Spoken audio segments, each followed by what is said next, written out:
السلام علیکم every one. ایک خواب، ایک ایسا خواب جس میں ایک باپ کو حکم ملا کہ وہ اپنے بیٹے کو اللہ کے لیے قربان کر دے۔ کیا یہ صرف ایک واقعہ تھا یا اس کے پیچھے چھپی ہے ہم سب کے لیے، پوری انسانیت کے لیے ایک عظیم تعلیم؟ حضرت ابراہیم علیہ السلام، اللہ کے خلیل، اللہ کے نبی، انہوں نے ایک خواب دیکھا۔ خواب میں دیکھا کہ وہ اپنے پیارے بیٹے اسماعیل علیہ السلام کو اللہ تعالیٰ کے راستے میں ذبح کر رہے ہیں۔ قرآن میں ہے، اے میرے بیٹے، میں خواب دیکھ رہا ہوں کہ میں تجھے ذبح کر رہا ہوں، تو بتا تیرا کیا خیال ہے؟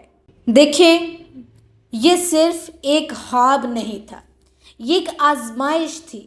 اللہ تعالیٰ کی طرف سے ایک محبوب بندے کے لیے یہ آزمائش تھی، کیونکہ جس بیٹے کے لیے دعائیں مانگی تھیں، آنکھیں تر کی تھیں، جس کی مسکراہٹ ابراہیم کے دل کا چین تھی، اب اس کو اللہ تعالیٰ کی رضا کے لیے قربان کرنا تھا۔ حضرت اسماعیل کا جواب سنیں کہ ابا جان، جو آپ کو حکم دیا گیا ہے آپ اس پر عمل کیجئے، انشاءاللہ آپ مجھے صبر کرنے والوں میں پائیں گے۔ یہ تھا حضرت اسماعیل کا جواب۔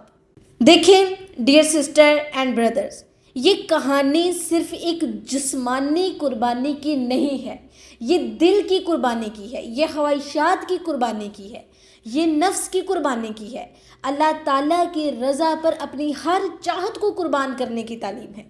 اللہ تعالیٰ قرآن میں کیا کہہ رہے ہیں کہ نہ ان کا گوشت، یعنی کہ اللہ تعالیٰ کو نہ ہمارا گوشت پہنچتا ہے اور نہ ہی خون، بلکہ ہمارا تقوی اللہ تعالیٰ کو پہنچتا ہے۔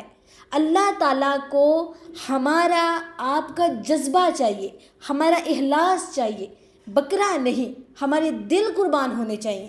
آج ہم صرف جانور قربان کرتے ہیں، مگر نہ تو ہم حسد قربان کرتے ہیں، نہ غصہ قربان کرتے ہیں، نہ گناہ قربان کرتے ہیں، اور نہ ہی غرور، اناد، تکبر، اور نہ ہی ہم دنیا کی محبت کو قربان کرتے ہیں۔ یہ کیسی قربانی ہے؟ کیا ہم ابراہیم جیسے بننے کے لیے تیار ہیں، یا بس عید کی خوشی، گوشت کی تقسیم اور تصویر کشی ہی سب کچھ رہ گیا ہے؟ اس کے علاوہ کچھ نہیں ہے۔ کپڑے پہنیں، تصویر بنائیں، گوشت تقسیم کریں اور عید کی خوشی، کیا یہی رہ گیا ہے؟